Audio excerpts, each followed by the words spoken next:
Corrado Callegari di Grande Nord. Buonasera a tutti. Non sono mai stato del PD e neanche del governo precedente, però obiettivamente chi ha bloccato gli arrivi è stato Minniti l'anno scorso, perché ha fatto la stessa cosa che aveva fatto Maroni nel 2009, che era andato a fare l'accordo insieme con Berlusconi, con Gheddafi. Gli hanno dato soldi e ha detto non fate più partire gli immigrati. Però Callegari che poco fa voleva intervenire. Prego Callegari. No, la gestione che abbiamo visto adesso, dove la Procura sta indagando, mette alla luce cose che comunque il sindaco qua di Rossano aveva già toccato con mano, ma erano discorsi che già si sentivano nel sottobosco. No, io volevo solamente ricordare che il governo di sinistra, quello che è stato prima di questo governo qua, ha avuto il torto di fare quell'accordo che ha fatto Renzi con l'Europa, perché non dobbiamo dimenticarci questa cosa qua, che ha ottenuto la flessibilità dei conti del nostro Paese e in contropartita ha dato diciamo, il via al fatto che i porti italiani potessero essere quelli di primo approdo di tutte queste barche là, perché tutto il problema è nato lì. Probabilmente, come è stato detto da Caone, è stato sottovalutato il fatto che potessero arrivare migliaia di persone, ma questo è quello che è avvenuto.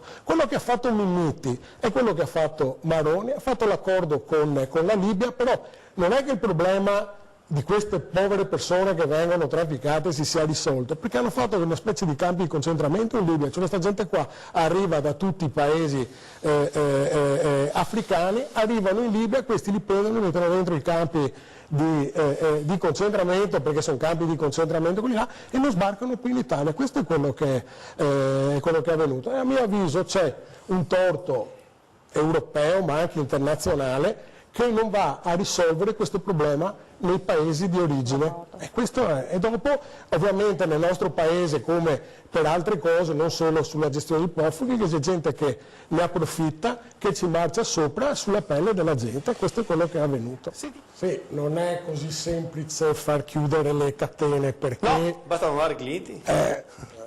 Perché l'apertura delle catene nel nostro paese sono state permesse in quanto l'Italia, come ha fatto con Renzi ma anche i governi precedenti, andavano ad elemosinare in Europa l'acquisto del nostro debito pubblico. Fino a non molto tempo fa chi era tenutario delle quote principali del nostro debito pubblico erano le banche francesi e le banche tedesche, che sono state quelle che nel 2011, su istruzione della Merkel e di Sarkozy, hanno deciso di far cadere il governo Berlusconi, non facendo acquistare dalle proprie banche miliardi di titoli di Stato. Un po' quello che quello che è successo un po' oggi dopo l'approvazione del DEF.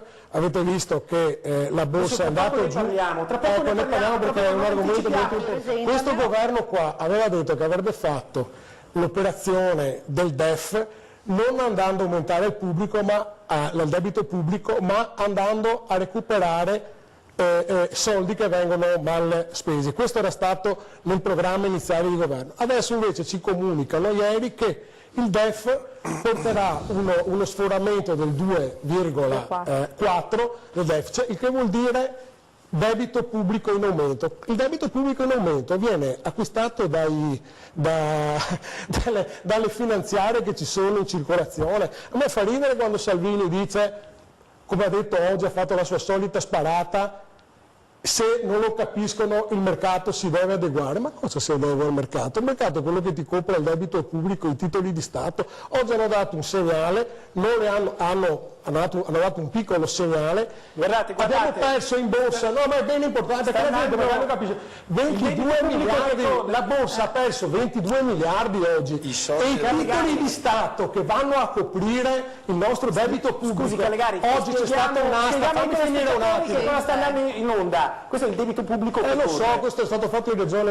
Allora, il debito, l'asta bot, anzi dei BTP, oggi ha portato i BTP decennali, quindi vuol dire quelli per cui noi pagheremo gli interessi per 10 anni, sono stati piazzati a 3,24%. Adesso che cambia il governo, che venga a sinistra, che venga sulla destra, che venga, cioè questi sono interessi che per i prossimi 10 anni verranno pagati, ma non solo su questi, anche su quelli dei mesi scorsi, perché lo spread, che è un valore importante, l'abbiamo scoperto qualche anno fa, ma è un valore importante perché è la differenza del tasso di interesse che si comprano i titoli di Stato nel mercato europeo. Il punto di riferimento è il titolo tedesco, che di solito è quello che ha il valore di più buon mercato, e il nostro si adegua. Quando lo spread sale, salgono gli interessi, e gli interessi dopo devono essere pagati nella cifra quella che hai mostrato. Sai quanti sono gli interessi che andiamo a pagare? Cioè paghiamo 80 miliardi all'anno. No, un po' meno, 70.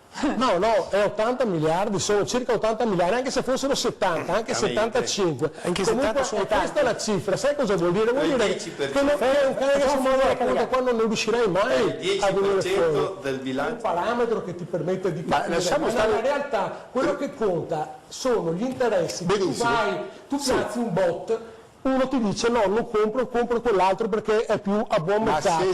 Allora tu devi alzare il rendimento del titolo per venderlo, hai capito? Ma io sono convinto che se glielo danno alla gente normale, ma guarda che tu già puoi comprarli se i titoli di Stato. Diciamo che nessuno può credere che con questa operazione qua si elimina la povertà. Tra le altre cose, bisognerà vedere dove verranno distribuiti questi redditi di cittadinanza. Se finisce come il reddito di inclusione che aveva fatto il precedente governo Gentiloni, l'85% è destinato alle regioni sud. Del resto Di Maio ha preso i voti là. Cosa vuol dire? Vuol dire che la gente ha creduto a questa promessa, perché lì c'è tanta gente che lavora in nero, anzi 3/4 di gente lavora in nero con lavoretti di tutti i tipi, e che con interviste che si sono anche viste in televisione c'è gente che lì fa gli ambulanti, fa tanti tipi di lavoro senza pagare le tasse con reddito zero, e quelli saranno tutti in fila a chiedere il reddito di cittadinanza. Sorprende, come ha detto Caon, che che abbia l'avallo della Lega questa operazione, perché anch'io come lui siamo stati